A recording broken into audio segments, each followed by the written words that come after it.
Hello students, welcome to the class of Wish Academy. Today we are going to discuss about the past adjustments.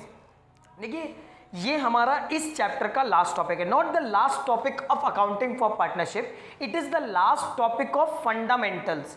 Accounting for partnership के अंदर जो basic fundamentals थे वो अब तक हमने कवर किया है, जिसके अंदर आपने profit and loss appropriation account बनाना सीखा है और आपने इंटरेस्ट ऑन ड्राइंग्स कैलकुलेट करना सीखा, पार्टनर्स कैपिटल अकाउंट बनाना सीखा है, ओपनिंग कैपिटल कैसे निकालते हैं ये सारी चीजें आपने कवर अप किया. Guarantee of profit to the partner ये हमने लास्ट 11 पार्ट्स में कवर अप कर लिया. This is our 12th part. इस पार्ट में हमें क्या करना है, पास्ट एडजस्टमेंट्स पढ़ना है. देखिए कोई भी अकाउंटेंट हो, इवन आई और यू, कोई भी अकाउंटेंट हो, बड़ा सा बड़ा सीए क्यों ना हो, गलतियां हर एक इंसान से होती हैं. इन्हीं गलतियों को सुधारा जा सके इसलिए हम लोग क्या पढ़ते हैं, पास्ट एडजस्टमेंट. आपने क्लास 11th में इसी पास्ट एडजस्टमेंट को एक नाम दिया था, rectification of error. What? Rectification of errors. जो एरर्स हो गए, जो गलतियां हो गई, उनको रेक्टिफाई कैसे करते हैं, गलतियों को सुधारा कैसे जाता है. देखिए अगर मान लो मैं एक एग्जांपल ले लेता हूं, दैट लेट्स से बहुत अच्छा एग्जांपल है ये, आप ध्यान से देखिएगा. Repairs of rupees 10,000 on machinery at the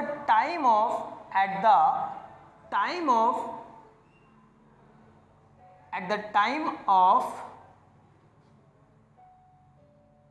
purchase of machinery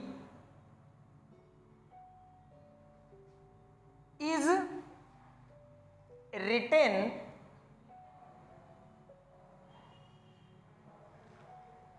in repairs account, या इज लेट्स से इसको हम लोग थोड़ा सा चेंज करते हैं.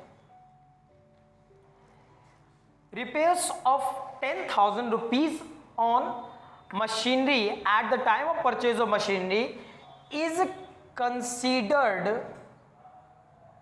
या इज रिकॉर्डेड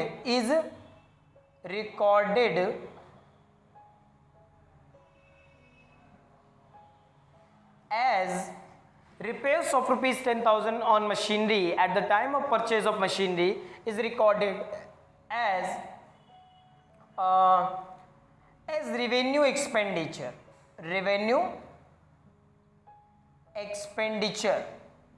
अब ये थोड़ा सा हाई लेवल का क्वेश्चन हो जाता है. देखिए सबके लिए नहीं, देखिए आप में से बहुत से लोग ऐसे होंगे कि इससे भी ज़्यादा एडवांस अकाउंटिंग आप 11th में ही कर चुके होंगे, तो कोई बहुत बड़ी बात नहीं है ये. लेकिन देखिए प्रॉब्लम यहां पर आती है कि कुछ लोगों को तो यही नहीं पता what is revenue expenditure and what is capital expenditure. Later we will discuss it very well in the chapter NPO, non profit organisation के लिए जो आप अकाउंटिंग सीखेंगे उसमें बहुत बेहतरीन तरीके से मैं आपको समझा दूंगा. जीवन भर के लिए वो डाउट आपका क्लियर हो जाना है. लेकिन अभी के लिए फिलहाल देखिए एक्सपेंडिचर्स का मतलब होता है खर्चे. लेट्स से मैं ये बिजनेस कर रहा हूं, let suppose this is my business, और ऑब्वियसली बात है that's not the thing that can be hided from you. ये मैं छुपाने वाली बात नहीं है. देखिए ये मेरा बिजनेस है, इसमें जो कुछ भी मैं खर्च कर रहा हूं दैट इज एक्सपेंडिचर. लेकिन खर्च दो तरीके से होते हैं. दो तरीके से कैसे? एक खर्चा वो जिसके बदले में मुझे कुछ असेट मिलता है. Let's say this has been purchased, इसे हमने क्या किया है, परचेज किया है. तो ये कुछ खर्चा था जिसके बदले मुझे क्या मिला, एक असेट मिला, फिक्स असेट मिला. दूसरा, मैंने एक खर्चा किया, आज मान लो हमारे यहां पर इंस्टीट्यूट में नल नहीं आया, बच्चों को पानी पीना था, मैंने क्या किया, मैंने 20 रुपए वाली 10 बॉटल्स मंगवा दी ताकि बच्चों के लिए पानी की व्यवस्था हो जाए. भाई ये एक्सपेंडिचर कैसा है? क्या मेरे पास कोई असेट है permanently? No, they will drink the water and it will be thrown out, फेंक दिया जाएगा. जो भी एक्सपेंस आपके असेट्स को बिल्डअप करता है वो कैपिटल एक्सपेंडिचर होता है. रिमेंबर वन थिंग, मैंने क्या कहा, जो भी एक्सपेंस आपके असेट को बिल्डअप करता है that is capital expenditure. But जिस एक्सपेंस का आपको फायदा साल भर तक मिल जाए या साल भर के अंदर खत्म हो जाए, या जो खर्चे आम तौर पर हम करते रहते हैं जिसके अगेंस्ट में आपको असेट्स ना मिले, that is what, that is revenue expenditure. तो देखो आप मुझे ये बताओ, मशीनरी की परचेज के समय पर जो भी खर्चा किया वो रेवेन्यू एक्सपेंडिचर है या कैपिटल एक्सपेंडिचर?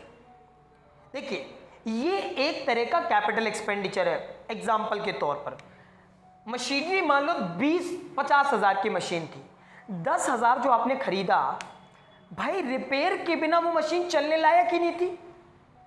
तो जब वो मशीन चलने लायक बनी, उसमें जितना टोटल खर्चा हुआ वो उसकी वैल्यू होगी ना। एक एग्जांपल देता हूं, मान लो मैंने एक मोपेड खरीदा, मैंने एक बाइक खरीदी, उस बाइक की कीमत थी 20,000 रुपए, बट उसके सेलर ने साफ ये इंडिकेट किया that you have to spend 5,000 more money. मैंने 20,000 की गाड़ी खरीदी, 5,000 और लगाया, अब मैं उस गाड़ी को यूज कर सकता हूं। Now the machinery is ready after the repair. Repair के बाद क्या हो गया, वो मशीन, मेरी जो बाइक है वो क्या हो गई, रेडी हो गई। अच्छा, अब मुझे कोई बाद में 2 दिन बाद 4 दिन बाद मिलता है, भाई नई गाड़ी ले ली, हाँ भाई ले ली, कितने की ले ली, तो मैं 20,000 बोलूंगा। मैंने अपनी जेब से पैसे नहीं लगाए क्या? भाई पैसे तो लगाए हैं। अब जो आपको समझने वाली बात यह है कि at a time of purchase of any asset, किसी भी असेट को खरीदते वक्त यदि आप कोई भी खर्चा उस असेट को काम के उपयोग के लिए बनाने हेतु खर्च करते हैं, ज्यादा भारी हिंदी हो गई, देखो अगर आप कोई भी असेट खरीदते हो और एट अ टाइम आप उस पर कोई भी खर्च करते हो ताकि वो असेट यूजफुल हो जाए, अब हमारे यूज करने के लिए रेडी हो जाए, that expense is considered as capital expenditure, यानी कि वो फिक्स असेट की वैल्यू में जुड़ जाएगा, तो कैपिटल एक्सपेंडिचर। लेकिन हमने क्या ट्रीट किया, उस रिपेयर को, चूंकि ये रिपेयर मशीनरी की परचेज के समय पर लगाया गया, तो ये क्या बना दिया हमने, इसको गलती की, रेवेन्यू एक्सपेंडिचर बना दिया। बट ये क्या है, जब भी परचेज के समय पर कोई भी एक्सपेंस किया जाए, so that is what, capital expenditure, that is what, capital expenditure. That is an error. ये क्या एक तरह का एरर है, बोलो हाँ या ना, ये एक तरह का एरर है। इस एरर को ही तो सही करना है। अब आपसे कोई बोलता है, अभी भी कंफ्यूजन है, अगर मान लो कि कैपिटल एक्सपेंडिचर क्या है या रेवेन्यू एक्सपेंडिचर क्या है, तो समझो। अच्छा, मैंने वही एक बाइक का एग्जांपल लेते, मैंने 20,000 की बाइक ली, सामने वाले बंदे ने मुझे गाड़ी बेच दी, गाड़ी में कोई काम नहीं था, मैंने गाड़ी चलाया, 10 दिन बाद खराब हो गई, मैंने 5,000 लगा के बनवाया, भाई 20,000। अब कोई मुझसे मिलता है, बोलता गाड़ी कितने की ली, यार वो 10 दिन के बीच में ही अगर मिल जाता तो मैं क्या बताता 20,000 का। अगर वो मान लो मैंने 5,000 रिपेयर में खर्च कर दिया, उसके बाद अगर कोई मुझे मिलता है और पूछता है, तो क्या 25 बताऊंगा, ये मेरी बेवकूफ़ी होगी। मैंने गाड़ी 20 में खरीदी थी, खुद गाड़ी को बर्बाद कर दिया हो सकता चला करके, तो 5,000 लगाना पड़ा। At a time of purchase अगर कोई भी एक्सपेंस आप करते हैं, दैट इज कैपिटल एक्सपेंस। लेकिन एक बार आपने किसी भी असेट को परचेज किया, उसके बाद आपने यूज किया, उसके बाद आपने एक्सपेंस किया, तो वो एक्सपेंस आपका रेवेन्यू एक्सपेंडिचर ही माना जाएगा यदि एक बार आपने उस असेट को यूज कर लिया। बट इस केस में क्या है, ये कैपिटल एक्सपेंडिचर है। अब कैपिटल एक्सपेंडिचर जब जब होता है, आपके असेट्स बढ़ते हैं, क्या बढ़ते हैं, capital expenditure results in the increase of the value of assets. अब आपको तो पता है मॉडर्न रूल ये कहता है असेट इंक्रीज होता तो उसे क्या करिए आप, डेबिट करिए, ठीक है। अब रेक्टिफाइंग एंट्री पास करते, देखो रेक्टिफाइंग एंट्री कैसी होगी, देखो सबसे पहले मैंने रॉन्ग एंट्री क्या क्या वो देख लेता हूं। What is my wrong entry, मैंने गलत एंट्री क्या पास करी, जो मेरे द्वारा देखो आपको कई लोगों को ये लग रहा होगा that this is very much clear to us, क्योंकि ये 11th का टॉपिक है। देखिए 11th के टॉपिक से ही आप रिलेट करके 12th पर पहुंच रहे हैं, है ना। आपको मैंने बताया था फाइनल अकाउंट्स के बारे में, तो फाइनल अकाउंट्स का ही एक पार्ट आप पढ़ रहे हैं, पार्टनरशिप में प्रॉफिट एंड लॉस एप्रोप्रिएशन। तो इसलिए आपको ये दिमाग में रखना होगा कि यार 11th में पढ़ लिया तो इसका मतलब ये नहीं कि हमसे सब कुछ बनता है। जस्ट आप कथा समझ में आए ना आए, सुनने से मतलब होता है, बस सुनते चले जाओ, एट लास्ट उस कथा का सार क्या है आपको समझ में आ जाना है। देखिए रॉन्ग एंट्री क्या पास की हमने, wrong entry that has been passed by us, हमने क्या किया, मशीनरी अकाउंट को डेबिट करना था, मशीनरी कैपिटल एक्सपेंडिचर शो करना था, हमने उसको क्या मान लिया, रिपेयर मान लिया। हमने उसको एक एक्सपेंस ही बता दिया, रेवेन्यू एक्सपेंस। हमने कहा किसी भी प्रकार का असेट जनरेट नहीं हुआ। तो एंट्री क्या कर दी हमने, रिपेयर्स अकाउंट डेबिट, ये एंट्री हमने पास करी, repairs account debit to cash, पैसा दिया हमने टू कैश अकाउंट। ठीक, कितना पैसा, 10,000, 10K एंड 10K। अब जो राइट एंट्री बोलती है, जो राइट एंट्री है वो ये कहती है कि आपको एंट्री क्या पास करना चाहिए, रिपेयर्स एक्सपेंस नहीं है। एक्सपेंस तो है लेकिन एक ऐसा एक्सपेंस है जो कैपिटल एक्सपेंडिचर यानी कि असेट बढ़ेगा। रिपेयर्स अकाउंट किसी असेट को नहीं शो करता, एक्सपेंस को शो करता, जो कि गलत एंट्री। राइट एंट्री क्या होगी, रिपेयर्स एज एन एक्सपेंडिचर, आपको रेवेन्यू एक्सपेंडिचर नहीं बल्कि कैपिटल एक्सपेंडिचर मानना था, जिससे कि मशीनरी की वैल्यू बढ़ जाती। मशीनरी एक असेट है, वैल्यू बढ़ने पर डेबिट होती। तो राइट एंट्री कहती है आपको क्या लिखना चाहिए था यहां पर, machinery account debit, machinery account debit to cash account, जो आपने खर्चा किया है। कितना खर्चा किया, 10,000। आपको ये बोला था का क्वेश्चन ने ये नहीं बोला था, आपको क्वेश्चन ने कहा था आपको रेक्टिफाइंग एंट्री पास करना। कौन सी entry, rectifying entry. Rectifying entry कौन सी होती है यार, ये रेक्टिफाइंग एंट्री यानी कि सही, जो एंट्री आपको अब पास करके जो रॉन्ग इफेक्ट है उसको खत्म करना है और जो सही चीज होनी चाहिए थी वो भी होना चाहिए। मतलब एक ऐसी एंट्री जो पिछली गलतियों को भी सुधार दे और अब जो होना चाहिए सही वो भी चीजें सही हो जाए। देखिए, रेक्टिफाइंग एंट्री में सबसे पहले जो चीज गलती से डेबिट हो गई उसका इफेक्ट खत्म करने के लिए क्रेडिट करना। मैंने आपको बताया था वी आर अकाउंटेंट्स, हम प्लस माइनस नहीं करते हैं, हम डेबिट को खत्म करने के लिए क्रेडिट और क्रेडिट को खत्म करने के लिए डेबिट करते हैं। तो देखिए, अब रिपेयर्स को डेबिट नहीं होना चाहिए तो इसको क्या करेंगे, क्रेडिट करेंगे, क्योंकि ये गलती की हमने, सुधार तभी सकते जब ये डेबिट से क्या हो जाए, क्रेडिट। और यहां पर आप देखो मशीनरी को डेबिट होना चाहिए था, राइट एंट्री कहती है मशीनरी डेबिट होना चाहिए था, पर क्या आपने डेबिट किया, नहीं।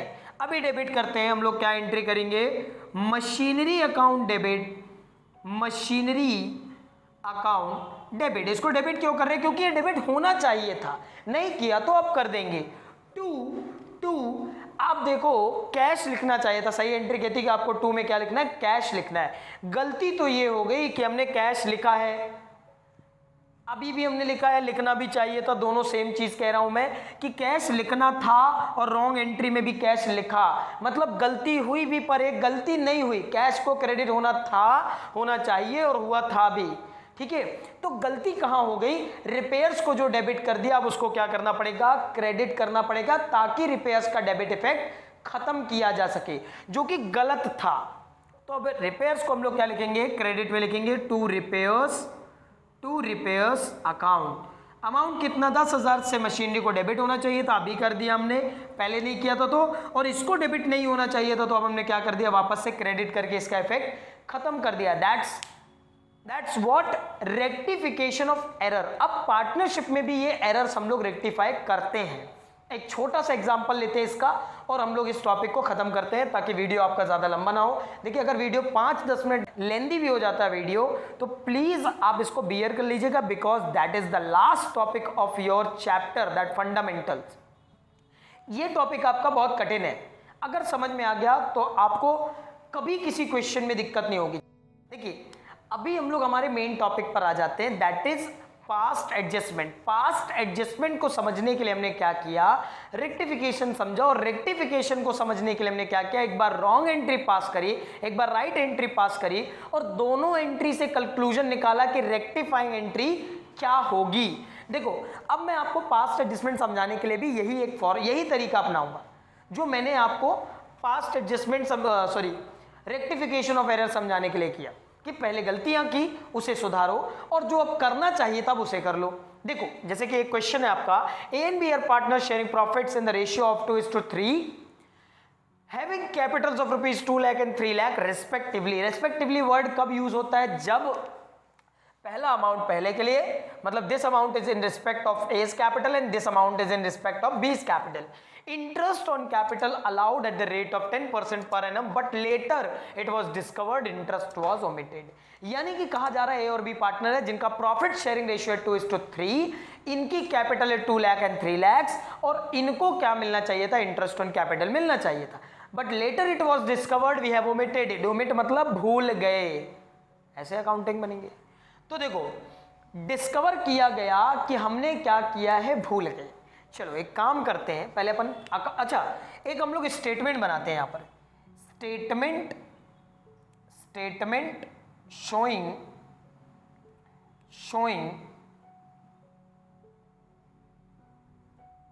adjustments to be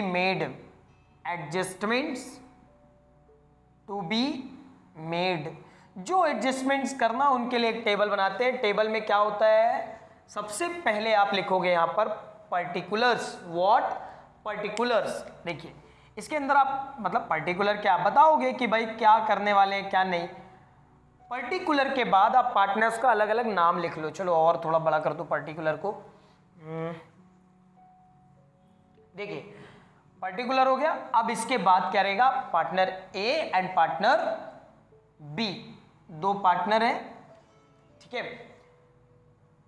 अब देखिए इसके बाद भी आपको क्या करना, पार्टनर के कैपिटल्स को आपको बताना है डेबिट या क्रेडिट. तो दो कॉलम बनते हैं इसमें भी. एक कॉलम होता है डेबिट का, यहां पर आप एक काम करो ये लिख लो एज कैपिटल और यहां पर आप लिख लें बीज कैपिटल. दोनों की वर्किंग शो करना है इसलिए अलग अलग कॉलम बनाए और दोनों के कैपिटल डेबिट क्रेडिट दोनों हो सकते हैं. तो दो अलग अलग कॉलम बनाओ, डेबिट के लिए अलग क्रेडिट के लिए अलग. देखो मेरी बात समझो, यदि मैंने पार्टनर्स को इंटरेस्ट यहां पर हम कैलकुलेट कर लेते हैं. What is interest on Capitals, interest on capital कितना आ रहा, तो देखो इंटरेस्ट ऑन एज कैपिटल, ए की कैपिटल पर इंटरेस्ट कितना निकल के आएगा मुझे बता सकते हो, 2 लाख का 10%, हाउ मच, 20,000 इजिली है. फिर interest on B's capital, B की कैपिटल पर कितना निकल के आएगा, 3 लाख का 10%, 30,000. ठीक, क्या आपने ये इंटरेस्ट दिया, नहीं. अगर आपने इंटरेस्ट नहीं दिया तो ये आपको तो मालूम है ना, जब हमने profit and loss appropriation account बनाया था तो डेबिट साइड में नेट प्रॉफिट को कम करते हुए इंटरेस्ट ऑन कैपिटल लिखा था. लेकिन अगर इंटरेस्ट ऑन कैपिटल दिया ही नहीं तो ये 50,000 रुपए जो इंटरेस्ट के थे कभी प्रॉफिट में से कम ही नहीं हुए, और कम नहीं हुए तो it has been distributed as a profit in the ratio of 2:3. तो 2:3, लो ये तो गड़बड़ हो गई. रेशियो भी ऐसा लिया जो इंटरेस्ट का रेशियो आ रहा है, 2:3 का ही रेशियो आ रहा है. रेशियो को थोड़ा सा मॉडिफाई कर देते, they are partners in ratio of 1:1, equal partner बना देते. तो ये प्रॉफिट यदि नहीं बटा, मतलब as a interest on capital, भाई इंटरेस्ट ऑन कैपिटल प्रॉफिट में से कम होता है, नहीं हुआ तो ये प्रॉफिट में ही रह गया. जो प्रॉफिट में रह गया वो एज अ प्रॉफिट बटा, और वो बटा किस रेशियो में, 1:1 में. क्योंकि प्रॉफिट रेशियो कहता है जो प्रॉफिट रहेगा वो 1:1 में बांट देना. तो हम लोग क्या करेंगे, 1:1 में बांटेंगे तो इक्वल बांटेंगे, 25,000 इसको, 25,000 इसको. फिर से एक बार समझने की कोशिश करो. इंटरेस्ट ऑन कैपिटल कहता है कि ए को 20,000 इंटरेस्ट दो, बी को कितना दो, 30,000 दो. हमने किया ऐसा कुछ, no we have omitted it, हम भूल गए. अगर हम भूल गए तो ये 50,000 प्रॉफिट में ही शामिल रह गया, क्योंकि इंटरेस्ट ऑन कैपिटल प्रॉफिट को क्या करता, कम करता. पर इंटरेस्ट तो हम भूल गए तो प्रॉफिट कम नहीं हुआ, प्रॉफिट की ही तरह बना रह गया और प्रॉफिट बट गया. इक्वल, गलत बटा या सही बताओ, गलत. अब गलत प्रॉफिट आपने जो बांटा है वापस ले लो भाई साहब इनसे. चलो ले लेते हैं. तो सबसे पहले नंबर आप क्या करोगे, प्रॉफिट wrongly